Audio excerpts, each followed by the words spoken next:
All right, this leaves a pretty organized day for us tomorrow. Tomorrow, basically, we're going to talk about ways of refuting arguments, ways of explaining concepts, ways of convincing people, and then we're going to work on the questions, and we'll do some reenactments.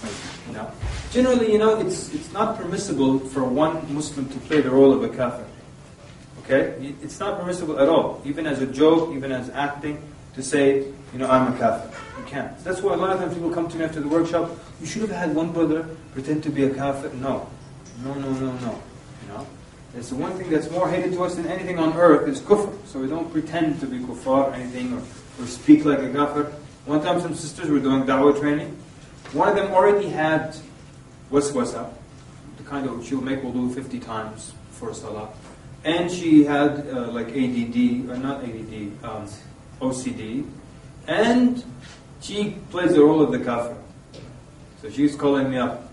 I played the role of the kafir, and now I think I'm a kafir. Yeah, why did you even do that? You already have these issues with waswasa and stuff. You just couldn't have picked a wronger person to do that. Look. Someone said something to me. I put a note now, I forgot what that means. Learn, it says learn here. What do we talk about? Okay. What do we talk about? Oh yeah. Okay, someone else did. Alright, anyone know much about Mormons here? Yeah? Okay. Fine. For those who don't know, you just go on YouTube and you write down Mormon band cartoon. Oh yeah. And just watch that.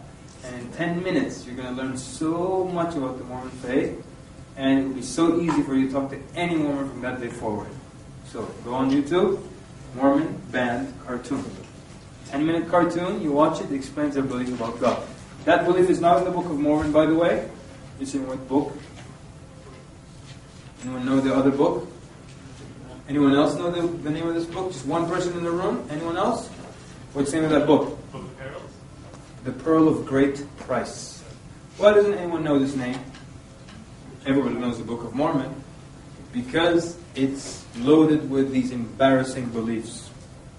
The stuff you'll see in the cartoon, it's from that book, The Pearl of Great Price. They never talk to you about the Pearl of Great Price because it's too embarrassing. You have to go through a process of desensitization before they tell you the stuff in The Pearl of Great Price. You'll see why when you watch that cartoon. Okay? So when you watch that cartoon, it's going to be... would you imagine that watch a cartoon and you'll be able to give good da'wah? Watch Tom and Jerry. Right? So that's as far as that. The brother is saying that when you have a booth, if someone's being argumentative, you're saying, look, we're just out here. This is Islam Awareness Week, and we're talking to people about Islam. You're at a da'wah table, someone comes up to you, and they know you're going to invite them to your religion. And so they know also that you can use the table as an excuse. So, we have this table here, we've got materials, and we're all trying to let people know about Islam, and so people can know one another, all that sweet talk, and people are like, oh yes. Broaden your mind, widen your horizon, whatever they say. Okay, great. That's it. If someone's argumentative, you just say, look, we're here to share information. That's all. Okay. We still have something. It says learn here. I put it to remind myself something. Oh yeah. You could probably also tell the person who's being argumentative that it's all about education. And knowledge is power, and the more you know, the better. And we're living in a global village. All that fancy talk, you give it right back to them. The stuff that they just give it back. Global village. Knowing one another, peaceful coexistence. All that fancy talk. Let them have it. So then they feel, okay, well, maybe I need to broaden my horizons and not be argumentative and listen to what this guy is saying. We're going to do an exercise right now that I like very much. It's I call it because it's based on a booklet that I have written many years ago, never published. So Jafar calls it the virtual book. I've got a lot of virtual books out. I'm a well-known author in virtual land, So it's called The Senseless Evasion of the Muhammad Equation. It's a technique that, well, I don't want to say I developed it, because actually after developing it, I discovered that the classical scholars have developed it, and there are many books on the same topic, and so on and so forth. So it's not mine, really. But it's a way of proving either the existence of Allah Azza wa Jal or the veracity of the message of Muhammad through analyzing his life and his teachings and his sayings and his actions. It's a very simple premise, and it started, I first did it some years ago. There was a Muslim guy who wanted to marry an atheist. Obviously he can't marry her until she becomes Muslim, or Christian or Jewish. But I'm not going to give her dawah to become Jewish or Christian. So he said, can you prove to her that Allah exists? I said, actually that's a very easy thing if she's willing to listen. So we sat down and we proved the existence of Allah Azza wa Jal just by analyzing the life of Muhammad sallallahu alaihi wasallam. We're going to do the exercise together. Now, it starts off like this. This is the premise or the idea behind it. Is that with the Prophet sallallahu alaihi wasallam we have two options, right? Only two, not three, not four. That he was one, a genuine prophet of Allah, or that two, that he were an impostor. Okay? These are the only two. Someone want to argue for a third one? He was either genuine or he was not genuine. Anyone want to argue a third one? That's saying that, like he's not genuine whether he thinks he is or not. Yeah, exactly. He's not genuine. Either he's a genuine prophet, got a message from Allah, or he's not genuine. He made it up, he heard it from a devil, copied from another religion, whatever it is. Everyone agree? Great. So this is what you do with the non-Muslims. So this is the case. Either he was genuine, either he was not genuine. Now, if a false prophet now, if someone entered this room right now, and he said, look people, I'm the prophet of Allah. Now, obviously we know there's no prophet coming after Muhammad sallallahu alaihi wasallam, no new prophet. So if someone walked in this room, put that aside. Could you ask them questions to find out if they were genuine or not? Yes or no? Yes. Yes. Now, would it take you a long time to discover if they were genuine or not? Yeah? Long time? No. Very short period of time, right? Give me examples of a question you might ask this person. Yes, sir? How do you know you're a prophet? Okay, how do you know you're a prophet? There's no wrong answer. Whatever question you would like to ask. Yes, sir? How did you receive the message? How did you receive the message? What are you looking for here? I'm looking for you received from angels to realize that. Exactly. That's a good question. You see how it's a good question? Who brought you the message? What's the name of the angel who brought you the message? You might say, well, it was like Iblis or something like that. Yeah, you're right. Huh? What if he tells you, Israel or Israel or something? What do you tell him? No, it's actually not even authentic. That's the name of the angel of death. But on top of that, the one that usually visits prophets is Jibreel alayhi salam. So if they give you any name but Jibreel, you have a problem. What else? What other question could you ask? Yes, sir. Perform a miracle. Can you perform a miracle, please? One time we met a guy. He said, "I'm divine." We said, "Fly." He got upset. He said, "Why is it every time I tell people I'm God, you tell me to fly?"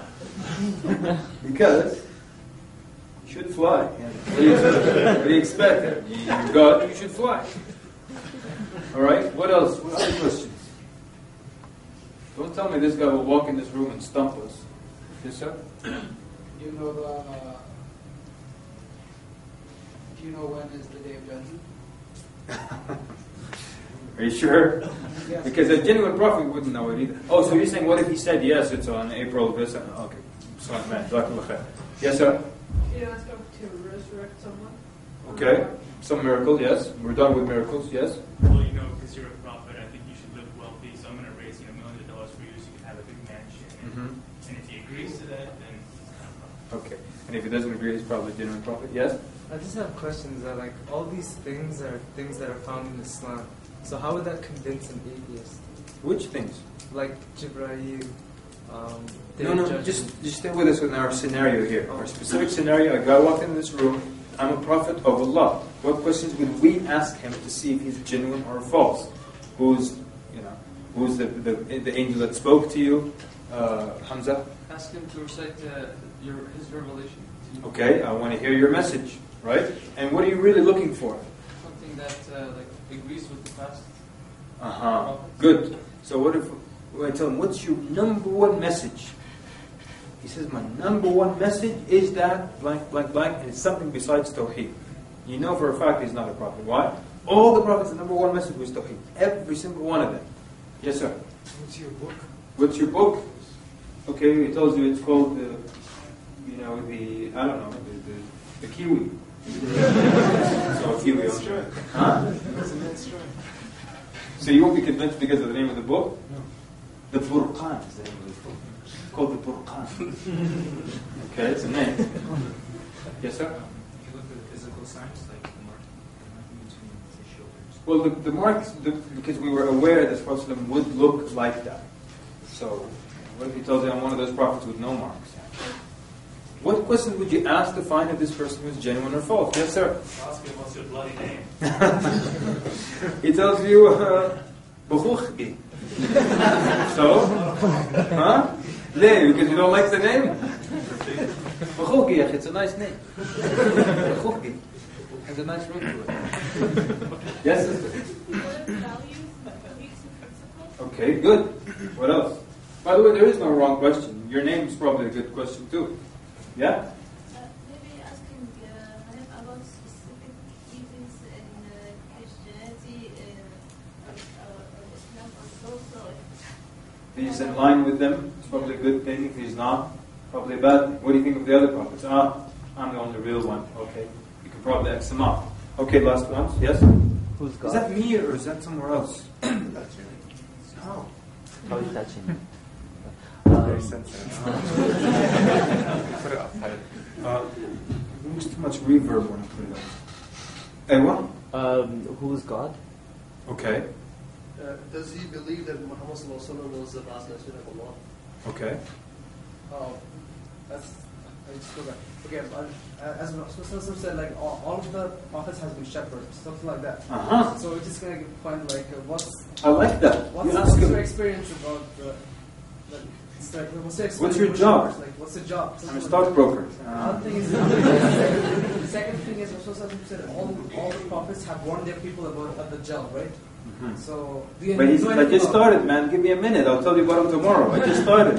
But you're right. Excellent. The brother's using hadith, signs of prophets. And what about his lineage? You know, are you from the lineage of Ibrahim alayhi salam? You know? So great. Excellent. That means then we can ask certain questions and find out if someone is a genuine prophet or not. Can we do that about a prophet in the past if we have a lot of information about them? Yes. So we said with the Prophet ﷺ we have two options. Either he was a genuine prophet or he were, billah, an impostor. Using what we know of his sayings and teachings and so on, we can definitely come to a conclusion if he was genuine or not genuine. And you can do this. This is the exercise that you actually do. You only need a pen, a piece of blank paper, and the kafir.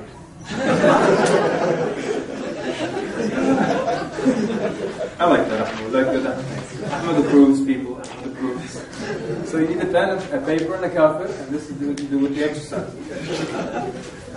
You explain the two choices. That's number one. The two choices, either a genuine prophet or not a genuine prophet. Then, number two, we describe the environment in which the Prophet ﷺ showed up in. You know, pre-Islamic Arabia. The customs, the wars, the fighting, the things, the tribalism, how they held certain things very dear. They would fight over the most ridiculous thing. 30 years war over the most ridiculous thing.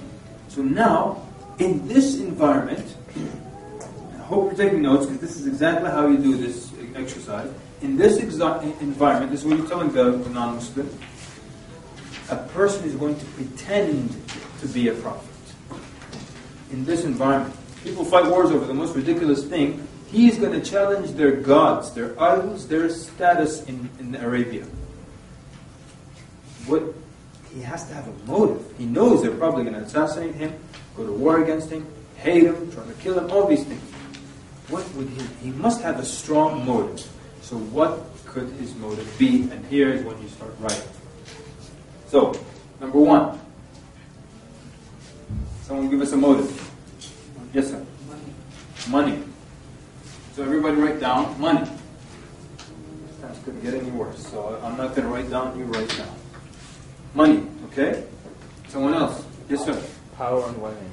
Power and women. So there are two. So power, 3, women. Thank you for saying women now, because you usually have to pull it out of people. So money.